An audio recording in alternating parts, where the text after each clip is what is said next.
Jamie is, like I said myself at one point, really, and still am, really trying to figure his stuff out. And you can't open-heartedly figure it all out when you're closed off to yourself. And Jamie found a way to found his own way towards vulnerability. But I think that is definitely, that aspect of that character is probably the number one thing I had at the top of my mind when portraying this character. And I think Corey's script and notes facilitated that completely. Ooh, let's get into it. So, of course, I want to start with you, Corey. This is such a lovely movie. And when you kind of look at it first, like the description doesn't quite do it justice. It really is a coming of age. And I consider myself to be a crush connoisseur.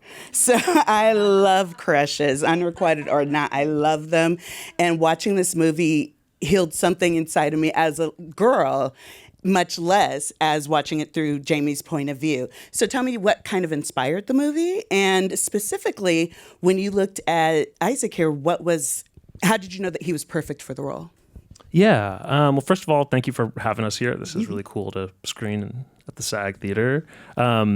This was an idea that had sort of been percolating in my mind for a long time, ever since I was Jamie's age. I think it was sort of like a way of dealing with the difficulty of that, going through that stuff, because it was almost like, no, what's happening to me isn't real. It's something from a movie. And I didn't, I was too close to it at that time. But then when I gave it time and I got more into my late 20s, I was like, oh, I am revisiting this stuff, and I feel like I have a better package for it. And that essential idea was just wanting to see a representation of a gay coming of age story that felt very realistic and unglamorized and just sort of natural, and didn't have a sort of glossy or romantic Hollywood ending or melodrama, but was just sort of what it was. And what it was often didn't have a lot of closure, or it didn't have the kind of closure that I was expecting from my life, because I had been watching other coming of age stories growing up and other teenage movies and shows and stuff where it's oh, because someone likes someone else, well, of course they're going to get with them eventually. But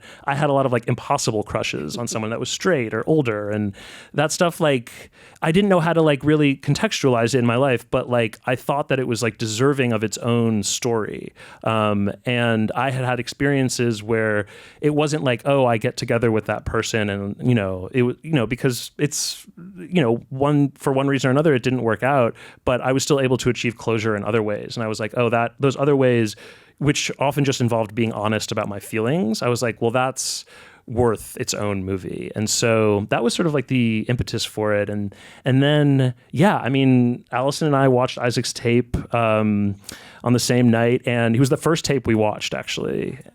We just did an open call in North America and the UK, and it was just a blessing, it was it's what you see in the movie. It was so immediately clear that he had such a deep understanding of this character and the sense of humor of the movie, and he was really fighting for this character's dignity in ways that I wasn't even thinking about. And you knew how to just make Jamie so puts himself out there, and he makes his desire and affection and desire to connect with people so apparent, and Isaac was able to convey so much of that need, and it so immediately got you on his side. And yeah, he was just mesmerizing to watch, so it was very clear right off the bat.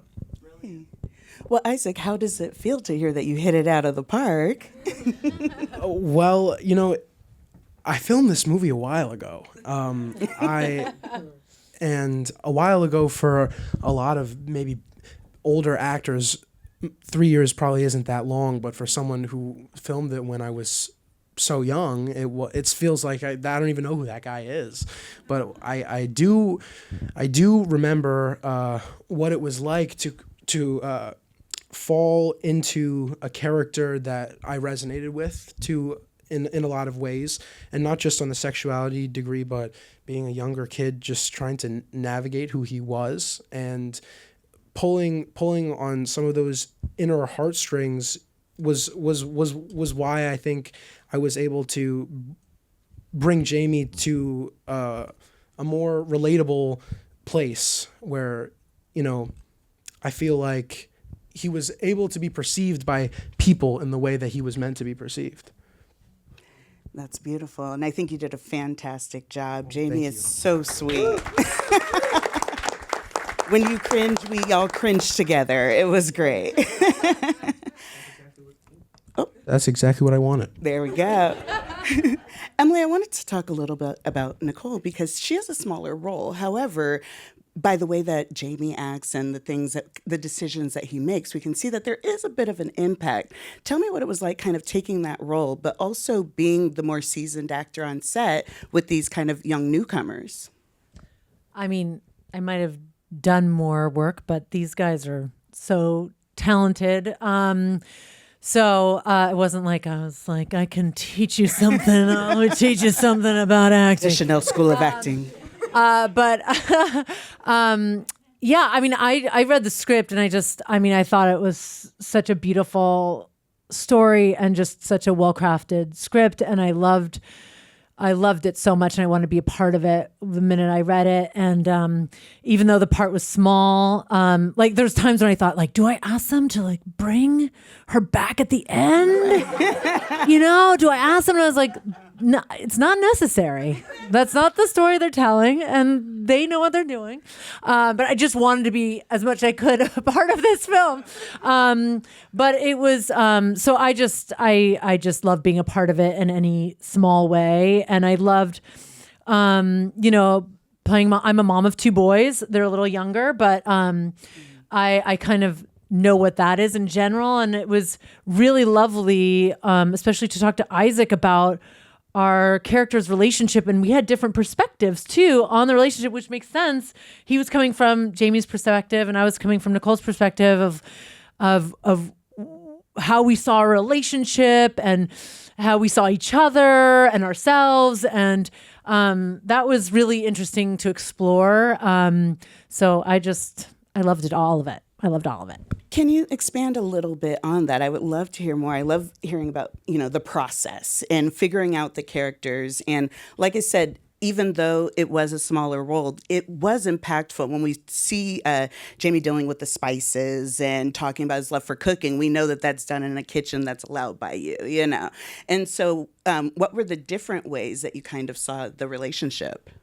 Well, like Isaac said, we did film this a long time ago. So I remember we had a little bit of time for rehearsal and we got to talk about things. Do you remember, Isaac? I remember that conversation we had and I thought it was so interesting. And now I can't remember the details. I just remember that we had different perspectives. And I reflected later on thinking, that's kind of wonderful that we have different perspectives on this. And him sharing his perspective helped me grow and think about things in a different way. But do you remember? I don't remember the specifics at this moment of our perspective.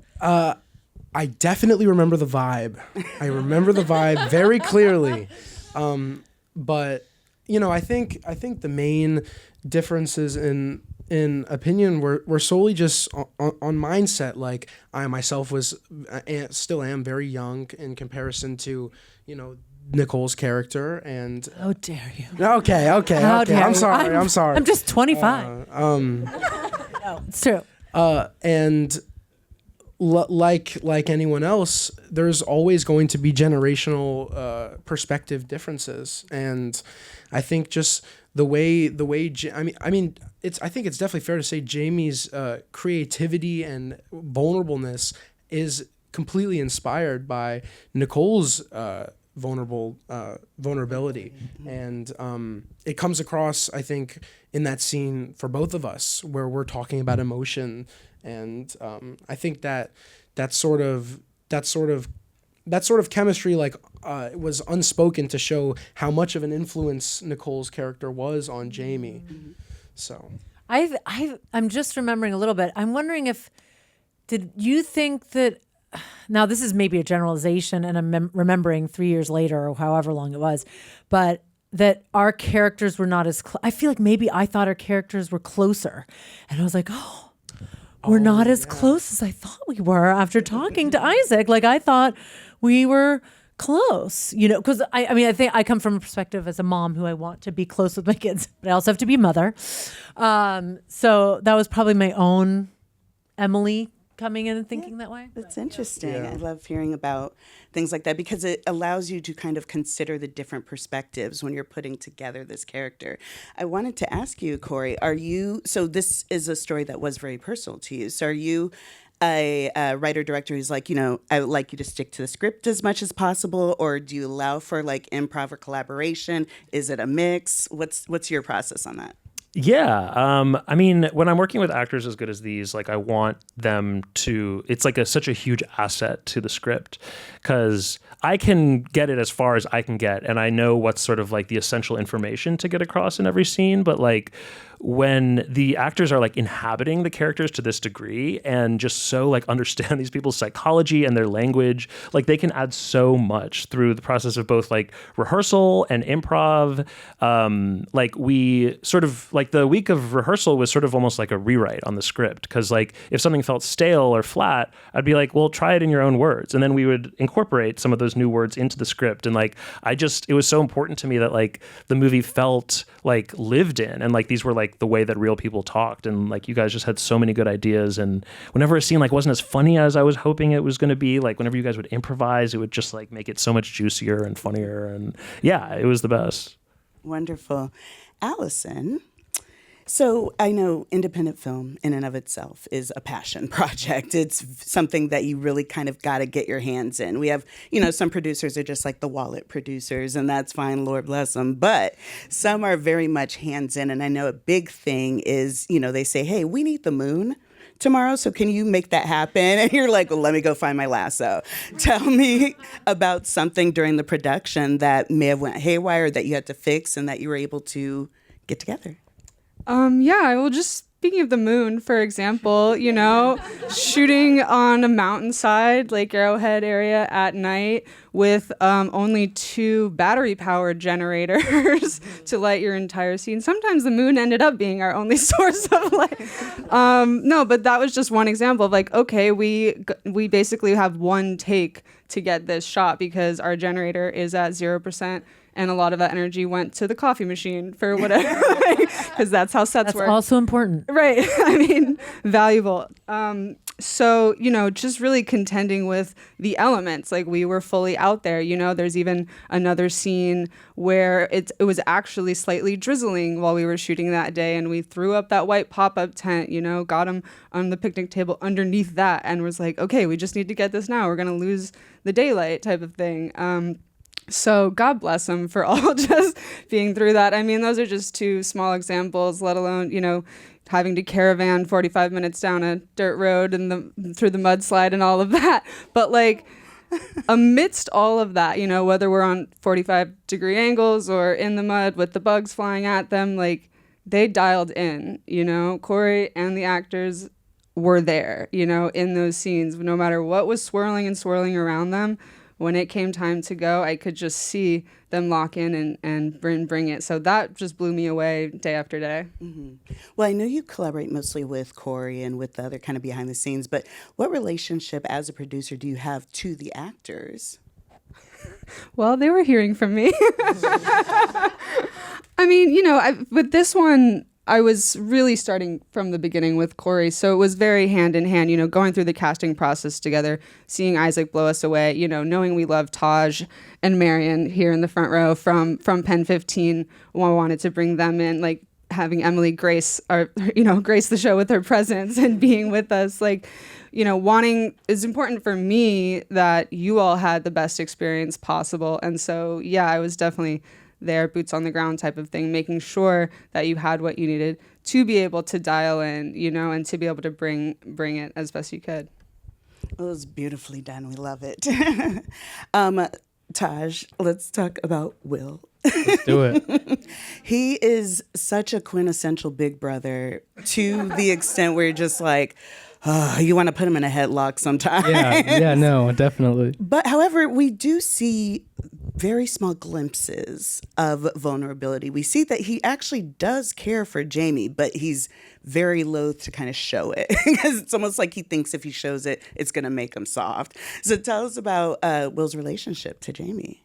Well, yeah, I'm so glad that came through. That was definitely the point of my work and the process. And I think the relationship with Jamie, was, me and Corey talked a lot about this. Like, it was almost to try and teach him, because my character like thought that his way to do it was like the only way to do it. And it was almost like like I was trying to teach him to do it my way, because if he didn't do it that way, then he would get like bullied, or it would come back at him in a negative way. So that's the way I approached it. And then having done the work and talking to Corey and having the already beautiful written dialogue on the page, it was just so easy to just kind of toss that all away and look into Isaac's beautiful eyes and just kind of go from there. It was such a blast. There was a scene that was so hard hitting where he's like, are you gay? Are you gay? And then he's like, well, if you are, just tell me so I know not to sleep in here. And on one hand, you're like, this is your brother. Even if he was gay, he don't want you. But the other side is, are you saying that to provoke a response? Are you trying to get him to fight back, to, stand up for himself and stick up for himself? Or do you think it's more of a, like, he's just being a bully?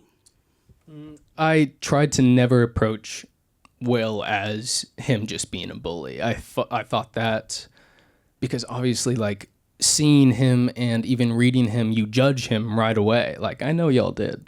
I know. Like, I did too. So my goal when reading it was to, like, okay, how can I dissect this guy to make it so everything I'm saying is true, which was kind of the hardest part, because he has a lot of disagreeable things that he says. So I was kind of just going through I was like making up like a bunch of insecurities and like overcompensating the whole movie. And saying that, I remember I put a lot of work into that. I can't really remember the specifics of the details, but I just remember like it was coming from my own fear of him. Like I said earlier, like of him getting bullied at school. Like I remember that was a decision like, oh my God, like if he's gay, then he's going to get like backlash for this. And then I'm going to get backlash because he's my brother. So it was definitely like a self-protection thing. And also a protection of him in just a very weird way. Yeah, Will was a roller coaster. From I partied with Post Malone. Posty, yeah. And we got hammered, and my friends and I would get hammered every week. And we're like, sir.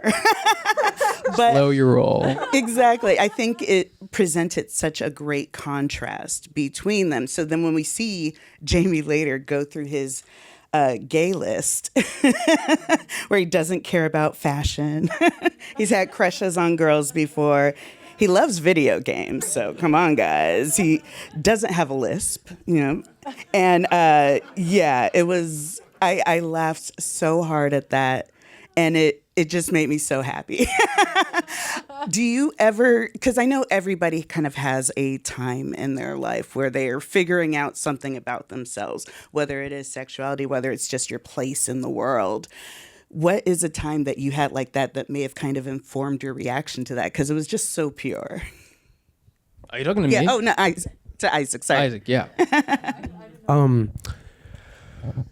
Well, I think for lots of different scenes, there are moments I can recall in my life, but in general, I did have a period in my life around that age where I was questioning my sexuality, and I think I live in an area where that's maybe not so welcome all the time. Maybe not outwardly, but it's sort of implied. And that sort of internal homophobia that we see with Jamie is very real in a lot of ways, because during that time for me, I would have these sort of battles in my head, like maybe this is the case, but is that okay? And part of what my work with that character was to show that. Does Jamie, not only does he think he's gay, but is he okay with that? Which is just a very real thing for me. Well, I love that we, not necessarily a moment of acceptance, but at least the acceptance of, I have a crush on this guy. I have a crush on Dan. At the very least, if anything else, I know this guy's hot. And I got this shirt, and, this is my kind of keepsake of that relationship. Yeah. Corey, tell us about writing in those moments of acceptance and kind of being able to write them in a way where it's fluid. So, he doesn't have to like go to a pride parade the next day and, be the grand marshal, but he's comfortable. Yeah. I mean, I definitely wanted they're only camping for like a weekend, so there's only so much Jamie can like realistically change. I still wanted it to feel like a bold and daring and like concrete step forward. But it's still, I wanted it to feel like appropriate and small enough to where you could like believe that like this kid would really do that. And yeah, I mean, I had moments like that where like there were guys I had crushes on who I knew were straight, but I eventually just told them, and like they gave me a very like loving response in return. So like I knew that was possible, and that was huge for me. I don't know if I would have even been able to think of that ending had I not had those experiences in my own life. And I think that like, yeah, that was another big thing of like feeling so much like anxiety and tension around straight men growing up. To this day I still struggle with it a little bit. But like, yeah, and I think being fed like narratives of like, oh, this is like a really fraught relationship. This is a dangerous, violent relationship. And to wanting to do a movie where at the end there's like a harmony and like a mutual respect there. That was like a big step forward for me because I was, I have a brother, I have a father, like a lot of my friends were straight. I think so much of my own difficulty in accepting myself was seeing myself through a like really dark lens of like, what do I look like to straight men or to straight people in general? And I think once I was able to get a loving response from them, but also move past their perspective and respect my own perspective and be like, no, I am totally fine as I am. Like that was like, a big process, and it's still ongoing, but I really, I liked the idea that like Jamie doesn't even necessarily need Dan's approval at the end. It's more like I'm doing this for myself because this is what I need in this moment. Tell me about Alicia Keys and you.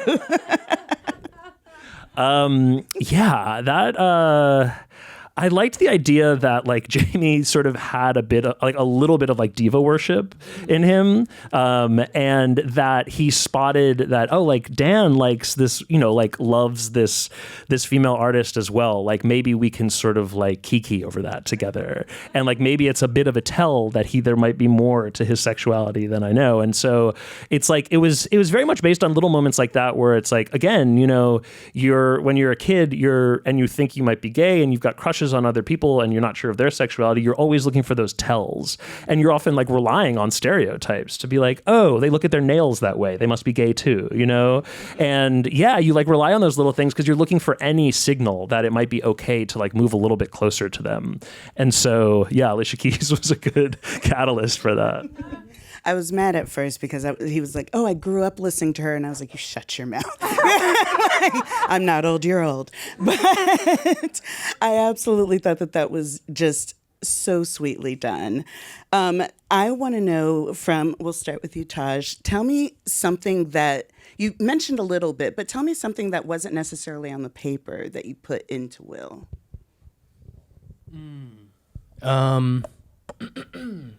On the paper, there was so much on the paper. The writing made it very easy to it was like a very good jump start to the process that I wanted to do for him.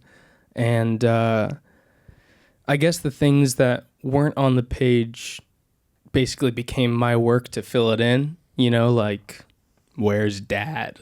Type of thing, what happened there? How did that affect me? Or, how's my life at school? Who are my friends? Me and Corey talked a lot about like my friend group type of like skater hype beast vibes. So that helped. And then like Corey was saying about the improvising and the rehearsals, it was just so helpful, and it made me feel like so much more free to just fully like let myself go and not have to like stick like insanely to each specific word. It just kind of like, it allowed me to like flow. And then I think it definitely helped like me and Isaac's connection and relationship, because I remember that even like the first scene that we shot together was in the car on the road trip up, you know, and we were just like going back and forth, and Corey was in the front seat, like saying like, okay, now say this. Okay, now Taj, like give him a freestyle. and I just think that just totally just like loosened me up, because I'm usually kind of a little closed the first couple days of shooting, and that just totally helped. So yeah, there you go. That's great. Thank you. Isaac, I want to ask you about vulnerability. There's something so, and this can kind of be a little thing between you and Corey. The idea that he has this fantasy version of him and they meet in this kind of bathhouse-esque thing, but only goes as far as rubbing shoulders. You know, it's like that's the peak of romance. We're giving each other massages. Now, of course, you as an actor, you know the script, you know what's coming up, but you still have to kind of portray this innocence, this vulnerability. What kind of steps do you take to inform that performance? Well, the first thing I will say that Corey did mention is one of the things that I saw on the script that I wanted to bring more to life was Jamie's deep desire for connection. And one of the ways in which Jamie does that is through his vulnerability. And Jamie is, you know, like I said myself at one point, really, and still am, really trying to figure his stuff out. And you can't open-heartedly figure it all out when you're closed off to yourself. And Jamie found a way to found his own way towards vulnerability. But I think that is definitely, that aspect of that character is probably the number one thing I had at the top of my mind when portraying this character. And I think Corey's script and notes facilitated that completely, you know? Yes, I love Jamie. He is just so sweet. There's so many times where I was like, no, don't do it. But he did, and it was fantastic. We loved it. This is a fantastic film, you guys. Tell all your friends to watch it. Thank you so much for taking a little time to talk with me today about it. And yeah, thank you for being here, so much. hanging with us.